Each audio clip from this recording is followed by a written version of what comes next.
Welcome back viewers. मैं आपका host Shahzeb Danish. तो जी वेलकम करता हूं अपने CIT कोर्स की क्लास नंबर 30 में। और जैसे कि हमने लास्ट वीडियो तक जाना था हमारे होम टैब के अंदर हमारा क्लिपबोर्ड, आज हम जानेंगे हमारी होम टैब के अंदर ही हमारा फ़ॉन्ट ब्लॉक। तो आइए स्टार्ट करते हैं। तो सबसे पहले आपने करना ये है कि आपने यहाँ पर आकर एक बार क्लिक करना है, देन अपना फॉर्मूला अप्लाई करना है। फॉर्मूला क्या था हमारा, अगर आपको याद हो तो वो था हमारा is equal RAND bracket open bracket close, then हमने करना है इंटर।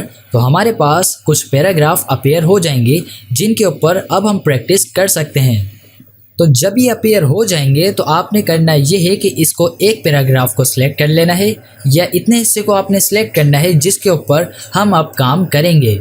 तो हमने फ़िलहाल इतना हिस्सा सिलेक्ट करा, देन हम आते हैं यहाँ पर। तो ये है हमारा फ़ॉन्ट स्टाइल। फ़ॉन्ट स्टाइल से क्या मुराद, आइए जानते हैं। तो हमने यहाँ पर ड्रॉप डाउन वाले बटन पर क्लिक करा। जैसे ही हम क्लिक करेंगे तो आपके पास यहाँ पर मज़ीद फ़ॉन्ट स्टाइल अपीयर हो जाएंगे। अब ये फ़ॉन्ट स्टाइल क्या है आइए जानते हैं। तो आप नीचे आएंगे, तो आप जैसे ही नीचे आते जाएंगे तो आपको पता चल जाएगा कि हमारे फ़ॉन्ट स्टाइल क्या होते हैं। जैसे कि हमने किसी अल्फाज के स्टाइल को चेंज करना है तो वो हम यहाँ से कर सकते हैं। हमको यहाँ पर बेशुमार अल्फाज के स्टाइल दिए गए हैं जिससे हम इनको चेंज कर सकते हैं। अगर आप अपना स्क्रॉल व्हील नीचे की तरफ घुमाएंगे तो आप नीचे आते जाएंगे और जैसे ही आप नीचे आएंगे तो आपको यहाँ पर मज़ीद देखने को मिल जाएंगे हमारे फ़ॉन्ट स्टाइल। तो जैसे कि मेरे को ये अच्छा लग रहा है, मैंने इस पर क्लिक कर दिया तो हमारा फ़ॉन्ट स्टाइल चेंज हो चुका है। ऑलराइट, इसके बाद हम आते हैं आगे। ये हमने सेलेक्ट करा इतना हिस्सा और अब हम चाहते हैं कि इसको बड़ा करना।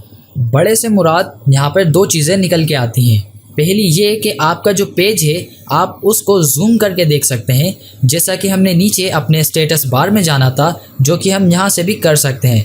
एक ये वाला जूम होता है, ठीक है, लेकिन हमने ये वाला जूम नहीं करना। इस जूम का मतलब ये होता है कि हमने अपने पेज को बड़ा करके देखा और हमको वो चीज़ बड़ी नज़र आई, ठीक है। तो मैं अपने पेज को दोबारा उसके असल साइज़ पे लेकर आता हूँ। और दूसरी चीज़ जो है वो है बड़ा करना, किसी अल्फाज को बड़ा कर देना, वो हमारा होता है फ़ॉन्ट स्टाइल साइज़। तो इसको हम कैसे कर सकते हैं, आपने आना है यहाँ पर। अच्छा, पहले आपने सेलेक्ट करना है उस चीज़ को जिसका साइज़ आपने बड़ा करना है, देन आपने आना है यहाँ पर। आप इस पर क्लिक करेंगे तो हमारे पास इसके साइज़ आ जाएंगे। आप अगर नीचे की जानिब आएंगे तो आप देख सकते हैं कि हमारे जो स्टाइल था वो हमने नीचे वाले पैराग्राफ में चेंज करा, लेकिन ऊपर वाले पैराग्राफ में हम इसका साइज़ कर रहे हैं बड़ा। तो 20 पर आकर हमने क्लिक कर दिया तो आप देख सकते हैं कि ये था कुछ इस तरीके का। हमने इस वाले पैराग्राफ में इसका करा फ़ॉन्ट स्टाइल चेंज और इसमें करा हमने सिर्फ़ और सिर्फ इसका size increase. Same as it is, अगर आप यहाँ के बजाय इस पर क्लिक करके अपने हिसाब से कोई वैल्यू टाइप करें, जैसे कि मैंने 15 टाइप करके इंटर करा, तो आप इस तरीके से भी इसका साइज़ चेंज कर सकते हैं, ठीक है जी। लेकिन अब हम चलते हैं इसी काम को थोड़ा सा आसान करने के लिए। तो वो कैसे होगा, तो जैसे कि हमने इसको सिलेक्ट करा और करने के बाद अगर आपने इसको बड़ा करना है तो हमने जाना कि आप इस पर क्लिक करके आगे क्लिक करेंगे तो वो बड़ा हो जाएगा, पीछे क्लिक करेंगे तो वो छोटा हो जाएगा। लेकिन अब अगर हम इस बड़े ए पर क्लिक करें एक बार तो आप देखिएगा कि हमारा जो पैराग्राफ है उसका साइज़ 1-1 इंच बड़ा होगा। मैंने क्लिक करा, थोड़ा सा बड़ा हुआ, फिर क्लिक करा, हम करते जाएंगे और वो बड़ा होता जाएगा। इसी तरीके से अगर आपने इसका साइज़ छोटा करना हो तो इसी के साथ हमारा है एक छोटा सा ए। आप इस पर क्लिक करेंगे तो हमारा साइज़ छोटा हो जाएगा, फिर क्लिक करा और छोटा होता चला जाएगा, ठीक है जी। ये जान लिया हमने। अब हम आते हैं इसके नीचे। अच्छा, इन दो को हम थोड़ी देर बाद समझेंगे। अच्छा, इसके बाद हमारे जो नीचे बी है, आई है और यू है, इसको समझते हैं कि ये क्या है। अब अगर हम अपने पेज को जूम करें, अच्छा, जूम करने का तरीका हमारे पास एक ये है कि हम नीचे से आके इस पर क्लिक करके आगे बढ़ा लें, या यहाँ पे आके अपना स्क्रॉल व्हील आगे की तरफ घुमाएं, या चलें मैं आपको एक ऐसी शॉर्ट कमांड देता हूँ जिससे आप एकदम प्रोफेशनल तरीके से इस काम को परफॉर्म कर सकते हैं। वो ये है कि आपने कंट्रोल का बटन प्रेस करके रखना है और आपका जो स्क्रॉल व्हील है वो आप अगर आगे की तरफ घुमाएंगे तो हमारा जो पेज है ये बड़ा हो जाएगा, पीछे की तरफ घुमाएंगे तो ये छोटा हो जाएगा। तो इस तरीके से आप शॉर्ट फॉर्म में काम कर सकते हैं। अच्छा, अब हम कहाँ थे, हम थे बी पर, आई पर और यू पर। तो देखें ये क्या काम करता है। तो जैसे अगर मेरे पास एक ये अल्फाज है, मैंने इसको सिलेक्ट करा और अब अगर मैं चाहूँ कि इस अल्फाज को मैं मोटा करना चाहता हूँ, या इसके अलावा अगर मैं आपको नीचे वाले पैराग्राफ पे समझाऊं तो यहाँ पे आप बआसानी समझ पाएंगे। तो ये मैंने सेलेक्ट करा और इसके बाद अगर मैं यहाँ पर आकर बी पर क्लिक कर दूं तो आप देखिएगा कि हमारा जो फ़ॉन्ट था उसका साइज़ भी वही है और उसका जो स्टाइल था वो भी वही है, लेकिन जस्ट वो हो गया है थोड़ा सा बोल्ड यानी कि मोटा। इसके बराबर में हमारे पास है आई का मतलब होता है इटैलिक से मुराद तिरछा या हमारी ज़बान में कहें तो थोड़ा सा टेढ़ा। तो देखते हैं कि हमने इसका इस्तेमाल कैसे करना है।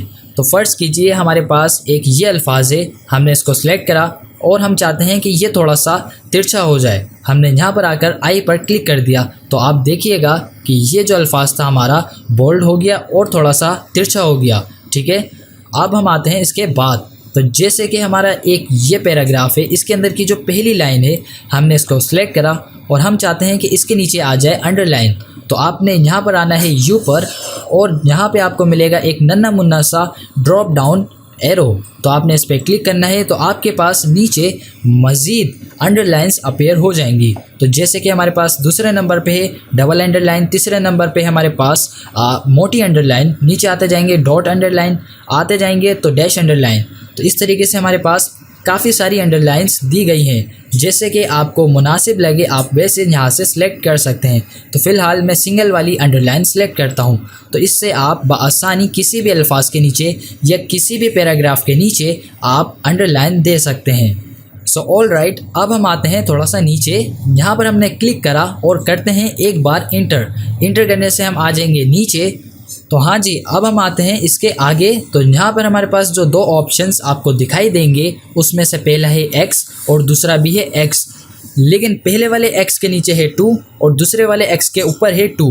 तो इसका क्या मतलब है आइए जानते हैं। इस वीडियो में सारी बातें कवर करेंगे, कुछ नहीं छोड़ेंगे। चलें जी, तो हमने यहाँ पर इसको समझने के लिए एक एग्जाम्पल ली है। जैसे कि हमने यहाँ लिखा 9th, यहाँ पे हमने ये लिख दिया। अब अगर मैं चाहूँ कि फ़ॉन्ट स्टाइल बड़ा करूँ तो अब मैं आपको ये स्टेप बार बार नहीं बताऊँगा कि आपने इसको सेलेक्ट करना है, यहाँ से आके इस पर क्लिक करना है तो इसका स्टाइल का फ़ॉन्ट बड़ा हो जाएगा। ठीक है, तो ये बात अब आपने जहन में बिठानी है कि अब हम करने वाले हैं थोड़ा सा स्पीड में काम। तो देखिए जैसे कि हमारे पास 9 है, आगे है TH। अक्सर आपने देखा होगा किताबों में या बुक्स में हमारे पास जब 9th लिखा होता है, अच्छा ये 9th वो वाला है जो स्कूलों में इस्तेमाल होता है, 9th क्लास वाला 9। ठीक है, तो अब आप देख सकते हैं कि हम इस तरीके से अपने 9th को लिख सकते हैं। ये जैसे कि हमारा 10th हो गया, मैं नीचे आता हूँ इंटर करके 10th TH। इसका साइज़ भी हम करते हैं थोड़ा सा बड़ा और बड़ा करने के बाद हम आते हैं आगे। तो इसका साइज़ हमने कर लिया 24 और देखें जी हमने इसको सेलेक्ट करा TH को और यहाँ पे आने के बाद इस वाले पर क्लिक कर दिया X के नीचे जिसमें 2 था। तो इससे होगा ये कि हमारी जो ये वैल्यू थी ये आ जाएगी नीचे। तो इससे बस यही काम होता है। ऑल राइट, अब हमने करा कंट्रोल A और बैक स्पेस, ये सारा हो गया ख़त्म। और पेज को करता हूँ मैं दोबारा से इसके असल साइज़ पे। अब हम आते हैं आगे। तो इसके बाद अगली जो हमारी चीज़ है समझने वाली वो ये है कि इसके लिए हमने दोबारा लगाना पड़ेगा अपना फार्मूला लगाने के बाद आप देखेंगे कि हमारी ये जो चीज़ें हैं ये बड़ी आ रही हैं। तो अभी आपने टेंशन नहीं लेना, इसको भी हम आगे सीखेंगे। बड़ी से मुराद हमने जो फ़ॉन्ट स्टाइल इसका बड़ा करा था, अब ये बड़ा ही रहेगा जब तक हम इसे छोटा ना कर दें यहाँ से आके। ठीक है, तो अब आप सिर्फ ये चीज़ देखिए कि हमारा ये फ़ॉन्ट स्टाइल आ गया। अब अक्सर ऐसा होता है कि हम कोई चीज़ ऐसी डिज़ाइन करते हैं जिसके ऊपर हेडिंग देना लाजमी होती है। तो अगर आपने हेडिंग बनाकर देनी है तो वो हम इस वाले ऑप्शन से करते हैं जो कि है कुछ ए वाला। तो इसके लिए आपने जिस हेडिंग को बनाना है उसको आपने सेलेक्ट करना है। इसके बाद यहाँ से मैं सेलेक्ट कर लेता हूँ इसको पूरा और ये हमारी फ़र्ज़ करें हेडिंग है, हमने सेलेक्ट करी। यहाँ पर आकर इस नन्हे मुन्ने एरो पर क्लिक करा तो हमारे पास यहाँ पर हेडिंग के कुछ ऑप्शंस दिखाई देंगे। ये है, अगर आप नीचे आएंगे जैसे कि मेरे को ये अच्छा लग रहा है, मैंने इस पर क्लिक करा तो आप देखिएगा कि ये कुछ हेडिंग नुमा अब आपको दिखाई देगा। अब मैं इसका करता हूँ साइज़ थोड़ा सा बड़ा, सेलेक्ट करा और करने के बाद इसको यहाँ से कर देता हूँ मैं थोड़ा सा बड़ा। तो हाँ जी, आप देख सकते हैं कि ये कुछ हेडिंग की तरह दिखाई दे रहा है। या एक काम और करते हैं कि इसका जो साइज़ था हम थोड़ा सा कम करते हैं ताकि ये एक पूरी लाइन में आ जाए। तो हाँ जी, अब ये परफेक्ट हो चुका है और अब ये लग रहा है एक परफेक्ट हेडिंग। तो जी हमारे इस ऑप्शन का मतलब ये होता है, इसको जान लिया। अब हम आते हैं थोड़ा सा आगे। तो इसके बाद हमारे पास आता है एक हाईलाइट का ऑप्शन। तो तो ये क्या है, तो चलें जी जानते हैं। जैसे अक्सर आपने देखा होगा अपनी नोट्स बुक्स में या अपनी बुक्स के अलावा अपनी कॉपीज़ में भी आपने नोट करा होगा, या क्या पता आप ये काम खुद करते हो कि अक्सर हमारी जो कॉपीज़ होती हैं उसके अंदर कुछ ऐसे अल्फाज होते हैं जिन्हें हमने हाईलाइट करना होता है और उन अल्फाज को हम बाद में गौर से समझते हैं। तो वो काम हम कैसे करते हैं, जैसे कि यहाँ पे मैंने डॉक्यूमेंट सेलेक्ट करा और इस नन्हे मुन्ने एरो पर क्लिक करा तो आप देखेंगे कि हमारे पास मज़ीद कलर अपीयर हो जाएंगे। ये कलर इस्तेमाल होते हैं हमारे किसी भी अल्फाज को हाईलाइट करने के लिए। जैसे कि सबसे मशहूर कलर है वो है येलो। अगर हम यहाँ पर आकर येलो पर क्लिक कर दें तो आप ये देखिएगा कि इसका जो कलर था वो तो ब्लैक ही है, लेकिन हमने इसको हाईलाइट कर दिया है येलो कलर से। सेम एज इट इज़ हम और ढूंढते हैं कि हमारे पास डॉक्यूमेंट्स कहाँ कहाँ पर हैं। तो एक और मिला है मेरे को डॉक्यूमेंट, मैंने इसको सिलेक्ट करा और यहाँ पर आकर मैंने इस नन्हे मुन्ने एरो पर क्लिक करके इसको ये वाला कलर दे दिया। मज़ीद देखते हैं तो इस तरीके से आप अल्फाज को सिलेक्ट करके यहाँ से क्लिक करके वो कलर दे सकते हैं। ठीक है जी, अब बढ़ते हैं थोड़ा सा और आगे। तो देखें जी हमारे पास जैसे कि यहाँ पे लिखा है फॉर एग्जाम्पल, हमने इसको सिलेक्ट करा। दो वर्ड्स हैं, इनका जो ब्लैक कलर है इसको मैं चाहता हूँ चेंज करना और ब्लैक से करना चाहता हूँ मैं रेड या इसके अलावा और कोई सा कलर। तो आपने उसको सिलेक्ट करना है, यहाँ पर नन्हे मुन्ने एरो पर ही क्लिक करना है आपने हमेशा की तरह, और आपको यहाँ पर दिखाई देगी एक बहुत बड़ी सी ट्रे। तो ये हमारे पास है कलर ट्रे। तो इसके अंदर से आप नीचे आके अपने हिसाब से कोई भी कलर सेलेक्ट कर सकते हैं जो कि आपको अच्छा लगे। तो फॉर एग्जांपल यहाँ पर मैं सिलेक्ट कर रहा हूँ ब्लू। सही है जी, ब्लू सेलेक्ट कर लिया हमने, क्लिक करा तो आप देखें कि इसका कलर चेंज हो गया है। जैसे कि इसका ब्लैक है, इसका हमने कर दिया ब्लू। यही काम आप ज़्यादा अल्फाज पे भी कर सकते हैं, जितना आप सिलेक्ट करेंगे उतने पर ही ये काम करेगा। सो वेल डन गाइस, आपने यहाँ तक काफ़ी सारी बातें समझ ली हैं। अब हमने जो समझनी है वो कुछ ज़रा सी बातें हैं। इसके बाद हम करने वाले हैं अपनी इस वीडियो का इख्तिताम। तो अभी आपको समझने के लिए कंट्रोल ए बैक स्पेस करना पड़ेगा, देन आपने is equal RAND bracket open bracket close and enter press करना पड़ेगा। ये क्या हुआ, हमारा फॉर्मूला लग गया। तो अब अगर आप नोट करें कि हमने जो ये फॉर्मूला लगाया ये कैसा आया है, यानी कि फ़र्स्ट टाइम हमने जब लगाया था वो नॉर्मल आया था और अब हमने लगाया है तो ये कुछ इस तरीके का आया है। तो इसका मतलब ये है कि हमने इसके ऊपर अपनी ये चीज़ अप्लाई करी हुई थी, और ये चीज़ जब हम एक बार अप्लाई कर देते हैं तो वो हम आगे जो भी चीज़ राइट करें उसके ऊपर ऑटोमेटिकली बाय डिफ़ॉल्ट आ जाती है। ये जानते हैं। हमने कंट्रोल ए करा, इसके बाद यहाँ पर आपको दिखाई देगा क्लियर ऑल फॉर्मेटिंग। तो इस पर आप जैसे ही क्लिक करेंगे तो ये नॉर्मल हो जाएगा। इसका मतलब ये कि हमने जितने भी इसके ऊपर स्टाइल लगाए थे, इसको मोटा करा था, तिरछा करा था, अंडरलाइन दी थी, या हमने इसके ऊपर कोई भी इफ़ेक्ट लगाया था, वो सारा हट जाएगा और ये पुरानी हालत में वापस आ जाएगा। ऑलराइट, अब हम करते हैं इसको थोड़ा सा बड़ा।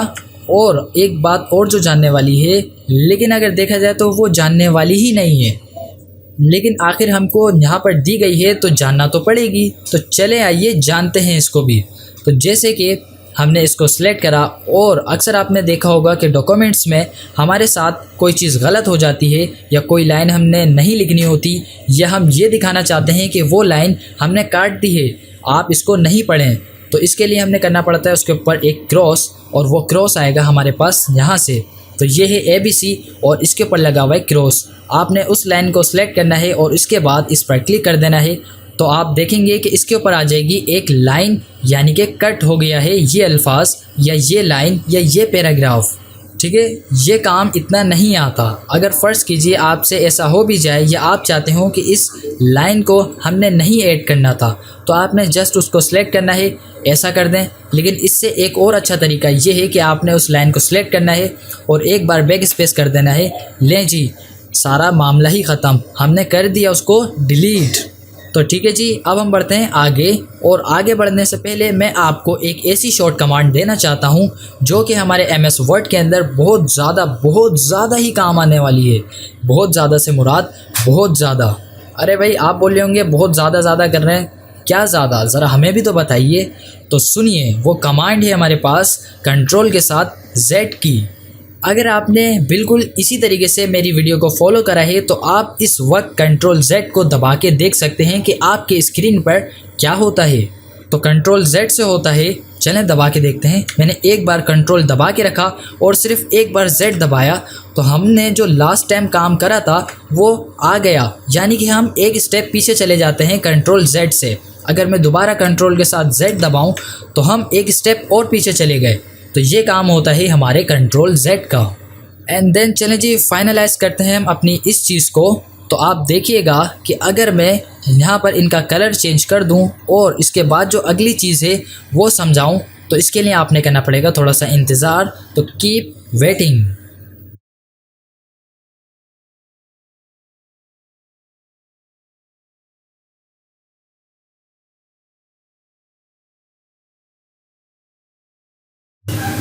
सो ऑल राइट, ये करने के बाद अब हमको आसानी होगी अगला ऑप्शन पढ़ने की। तो देखें, अगर मैं इसको जूम करके आपको दिखाऊं तो आप ये देखिएगा कि हमारे ये जो पैराग्राफ है इसके अंदर हर एक अल्फाज मौजूद है। और अगर आप देखें तो इसके अंदर जो हमारा पहला अल्फाज है, इसका जो पहला लेटर है वो है हमारे पास कैपिटल यानी कि बड़ा। इसके बाद जो सारे अल्फाज हैं वो सारे के सारे हैं स्मॉल यानी कि छोटे। तो अब आप देखिएगा कि अगर मैं इसको सेलेक्ट करके यहाँ पर आने के बाद मैं इस पर क्लिक करूँ, छोटा ए और बड़ा ए, और इसके ड्रॉप डाउन पर, तो आपको यहाँ पे देखने को मिलेगा ये सब कुछ। तो पहला ही हमारे पास सेंटेंस केस, जो कि हमने ऊपर वाला जाना था। हमारे पूरे पैराग्राफ के अंदर पहला जो अल्फाज होता है उसका जो पहला लेटर होता है वो बड़ा और सारे छोटे, वो कहलाएगा हमारे पास सेंटेंस केस। इसके बाद हमारे पास जो है लोअर केस। अगर मैं इसको सिलेक्ट करने के बाद लोअर केस सिलेक्ट कर दूं तो आप ये देखिएगा कि हमारे इस पूरे पैराग्राफ के अंदर जितने भी अल्फाज हैं शुरू से लेके आखिर तक वो सारे के सारे छोटे हो जाते हैं। इसको कहते हैं हम लोअर केस। इसी के बाद अगर मैं इस पैराग्राफ को सिलेक्ट करके अगली चीज़ आपको समझाऊं तो आप ये देखिएगा कि तीसरी चीज़ है हमारे पास अपर केस। अपर केस से मुराद, हमने इस पर क्लिक करा तो आप देखिएगा कि इस पैराग्राफ में जितने भी अल्फाज थे वो सारे के सारे हो गए हैं हमारे पास कैपिटल यानी कि बड़े। ठीक, आगे आते हैं, इसको सिलेक्ट करा, इसके बाद यहाँ पर क्लिक करा, देन आप देखेंगे कि हमारे पास से कैपिटलाइज ईच वर्ड। हमने इस पर क्लिक करा तो इस पैराग्राफ के अंदर जितने भी अल्फाज हैं उनके अंदर जो पहला लेटर है वो हो जाएगा हमारे पास कैपिटल। इसके बाद जो बकाया हैं वो हो जाएंगे हमारे पास स्मॉल हर अल्फाज के अंदर। और लास्ट में हमारी जो आखिरी चीज़ है इसको हम जानते हैं, यहाँ पर आए, ये हमारे पास टॉगल केस। तो आप देखेंगे कि हमारे इस पैराग्राफ के अंदर जो हमारे अल्फाज हैं उसका जो पहला लेटर है वो होगा हमारे पास स्मॉल और बकाया होंगे हमारे पास कैपिटल। तो ये सारे ये काम करते हैं और अब आपको ये सारे काम बाखूबी मालूम हो गए हैं। सो ऑल राइट, आज हमने इस वीडियो में अपने होम टैब के अंदर अपने फ़ॉन्ट वाले ब्लॉक को कंप्लीट कर लिया है। ठीक है, और रह गई हमारी क्लिपबोर्ड की बात। तो इसके अंदर हमने एक ऑप्शन छोड़ दिया था, वो था हमारे पास फॉर्मेट पेंटर। आइए जल्दी से उसको समझते हैं और इस वीडियो को करते हैं फाइनलाइज। तो अब आपने करना है कंट्रोल Z और आ जाना है पीछे एक एक स्टेप। तो हम आते हैं पीछे और यहाँ पे आने के बाद हम कंट्रोल A करके बैक स्पेस करते हैं। इज इक्वल लगाना है आपने, RAND bracket open close inter. तो आप देखिएगा हमारा ये सब अपीयर हो जाएगा। आपने कंट्रोल A करना है, क्लिक करने के बाद देन आपने यहाँ पर क्लिक कर देना है। इससे वापसी सब कुछ पहले जैसा हो जाएगा। ये बात हमने जानी, लेकिन अब आप गौर कीजिए कि मैं क्या कर रहा हूँ। मैंने करा इसको बोल्ड, इसके बाद इसको इटैलिक, इसके बाद इसके अंदर अंडरलाइन मैंने दी। अंडरलाइन देने के बाद अब मैंने इसको कर दिया यहाँ से कुछ इस तरीके का। तो आप देख सकते हैं कि इसका लुक अलग ही हो गया है। और अब मैं चाहता हूँ कि इस तरीके का जो पैराग्राफ है वो अगली लाइंस के अंदर भी ऐड हो। क्या मुराद, यही देखते हैं। जैसे हमारे पास ये पैराग्राफ है, इसके अंदर ये जो पहली लाइन है डॉट से पहले तक की, ये चाहता हूँ मैं कि ये हाईलाइट हो कुछ इस तरीके से कि हमने ऊपर वाले को जिस तरह से करा है। यानी कि हमने ऊपर वाले पैराग्राफ में ये करा था, पहले जाके हमने करा बोल्ड सेलेक्ट, इसके बाद इटैलिक, इसके बाद अंडरलाइन और जाके हाईलाइट वाला ऑप्शन। तो यहाँ पे हमने 3 से 4 काम परफॉर्म करे तो जाके हमारी ये पैराग्राफ इस तरीके से हुई है। लेकिन अगर मैं चाहूँ कि इस वाली को भी ऐसी करूँ तो क्या मैं बार बार यहीं पर क्लिक करता रहूँगा? नहीं गाइस, इसका आसान तरीका ये है कि आपने क्या करना है कि जिस स्टाइल को आपने कॉपी करना है उसको आपने सेलेक्ट करना है। आने के बाद फॉर्मेट पेंटर पे आपने क्लिक करना है। तो इसके अंदर हमारा बोल्ड, इटैलिक और अंडरलाइन और हाईलाइट वाला ऑप्शन हो गया है कॉपी। और अब हम ये सारे ऑप्शंस किसी और अल्फाज में जाके ऐड कर सकते हैं। कैसे कि जैसे ये लाइन थी हमने ऐड करवानी थी, तो हमने इसको सिलेक्ट करा यहाँ से लेकर यहाँ तक, और जैसे ही मैं माउस का बटन छोड़ूंगा तो आप देख सकते हैं कि ये सारी चीज़ें इस वाली लाइन में ऐड हो चुकी हैं। ठीक है जी, तो ये काम है हमारे फॉर्मेट पेंटर का। और एक बात और कि अब अगर आपने सिर्फ इसके अंदर से ये अंडरलाइन हटानी हो तो आपने सेलेक्ट करके अंडरलाइन पर क्लिक कर देना है यहाँ पर, तो हमारी अंडरलाइन हट जाएगी। इसी तरीके से अगर आपने एक एक चीज़ हटानी हो तो वो आप कैसे करेंगे, इस पर सेलेक्ट करके एक बार क्लिक कर दें, वो चीज़ हट जाएगी। ठीक जिस तरीके से लगी थी इसी तरीके से हट जाएगी। या आप चाहते हैं कि एक साथ इन सारी चीज़ों को हटा दें, आपके पास टाइम कम है, तो ये ऑप्शन भी हमने जान लिया था कि आपने उस चीज़ को सिलेक्ट करना है, इसके बाद आपने यहाँ पर क्लिक कर देना है, वो चीज़ नॉर्मल हो जाएगी। बहुत सिंपल सा था। तो भाई हमारी ये वाली वीडियो पिछली वाली वीडियो से भी ज़्यादा लंबी हो चुकी है, तो काइंडली अब आप करें इस वीडियो को क्लोज़। और अब आपने करनी है बेइंतहा प्रैक्टिस हमारी होम टैब के अंदर हमारा फ़ॉन्ट वाली ब्लॉक की, क्योंकि जब तक आपकी बुनियाद ही मजबूत नहीं होगी तो आपकी इमारत कैसे खड़ी होगी। तो जी हाँ, आप इसको एज आ एग्जाम्पल ऐसा ही लेके चलिए कि अभी जो हम सीख रहे हैं ये सारी हमारी बुनियाद है। तो ठीक है, तो आपने बुनियाद को मजबूत करना है। तो मिलते हैं अगली वीडियो में और मज़ीद चीज़ें समझते हुए। आखिर में हमेशा की तरह मैं आपको यही कहूँगा, फ़ी अमान अल्लाह।